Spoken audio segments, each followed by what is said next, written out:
Over the next few minutes, you're going to learn how to talk to your kid about consent, even if you're not sure that they're the right age. And welcome back to Sitting in a Car. I'm Sarah Sproul, and I sit in a car with you each week, answering a question to help you raise your confident and caring young person who respects themselves and the people around them. Now, my answer for the question this week about consent comes from pillar number 1 inside the Evolved Family Method. And that pillar is all about looking at our expectations or our habits or the things that we've been taught in our past that actually don't help us show up as the parent our child needs us to be. What most courageous tongue-tied parents believe is that consent is about sex. And they feel naturally unsure then about what age to talk about consent with their kids. This causes a parent to delay, and fair enough too. If you're not sure what age you should be talking about consent, then of course you're not going to do it because you're worried you're going to make a mistake, right?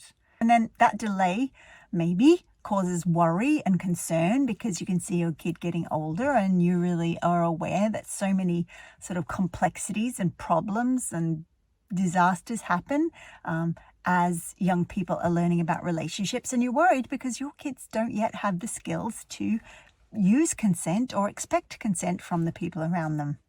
So you feel stuck and unsure about how to teach your kid about consent so they are not taken advantage of by someone or they don't take advantage of someone else in their life. So in this video, I'm going to talk to you about that exact problem. So you have the skills to talk about consent with your kids so they have the abilities and strategies to keep themselves safe as they grow up. Then you go from being a courageous tongue-tied parent to an evolved communicating family. So step 1, you may be surprised to learn that the best way to teach our kids about consent is not actually about talking about it at all, but showing them what it looks like by our behavior, the way we treat them, the way we talk to them, the way we listen to them. When you understand that consent is actually shown in your actions day by day, you will be able to teach your kids what they need to know about consent so that they can respect their own boundaries and the boundaries of the people they are in relationship with. Here's one way you could do that. Give your child lots of opportunity to make decisions. Give them choices. What shall we organize for a snack? Would you like to go with me to the shop, or would you like to stay home with Auntie Mary and play cards? Model what it feels like and what it looks like to have their needs taken into account and their answers respected. Give them a chance to hear you state your own needs and your boundaries. Create opportunities to collaborate and negotiate everyday choices and decisions. In the Evolve School, we learn how to use I statements like I feel, I need, I want to model to our child what listening to someone state a boundary or a need sounds like. I statements are just one of 30 different strategies and techniques that we can use to teach our kid what consent looks like in everyday life.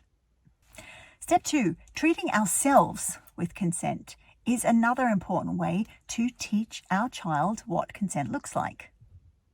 And when you discover that you can demonstrate consent to your child by how you treat yourself day to day, that gives you the opportunity to be showing them multiple times a day what consensual behavior looks like, particularly how to care for themselves and how to set boundaries for themselves. Such important work, right?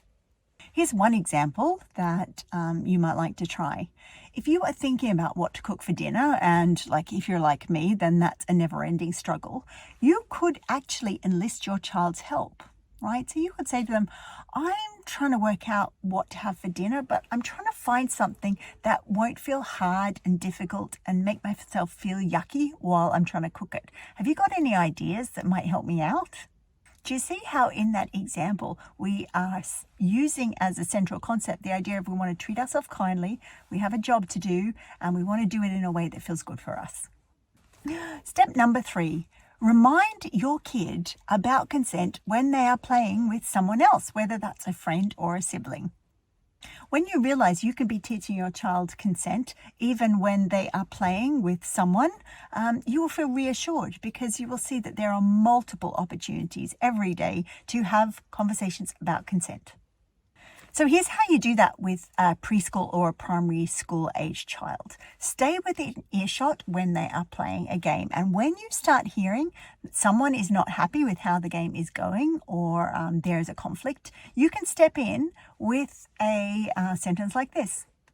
It's really important that everyone feels happy with the game that you're playing. And if someone isn't happy or isn't having fun, then you're going to need to think of something else to play.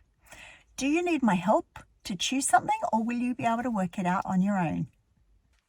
Can you see the genius in that? That's sort of reminding them all that everyone needs to be happy with what's going on. And this is not about sex. This is about playing Lego or Monopoly or kicking the ball in the backyard. But we have got so many opportunities to talk about consent in everyday life when we raise our kids. So you've just learned 3 ways that you can talk to kids about consent in everyday life, and it's not about sex. So it's easier, right, to give them these skills to teach them how to stand up for what they need and how to listen to other people's needs in return. This information is not going to do much good if you don't have the high-level emotional skills or communication abilities to deal with conflict or your own emotional reactions to conflict with your kids. So if you would like to learn those high-level emotional skills and communication skills, search around this video for the link, or if you're on the podcast, listening on the podcast, look in the show notes for the link. When you click that link, you can put your name down to be notified when the Evolve School opens up, because the Evolve School is where I teach a deep dive into the practical skills that you've got a taste of today. And that's Sitting in a Car for another week, where I've answered a question to help you raise your confident and caring young person who respects themselves and the people around them. Bye for now. It's my favorite topic. Here it is. Woohoo! Create opportunities in everyday life to collaborate. Oh no. More kids. There are so many kids here. I don't think I'm going to record here again. It's too difficult. It's too distracting.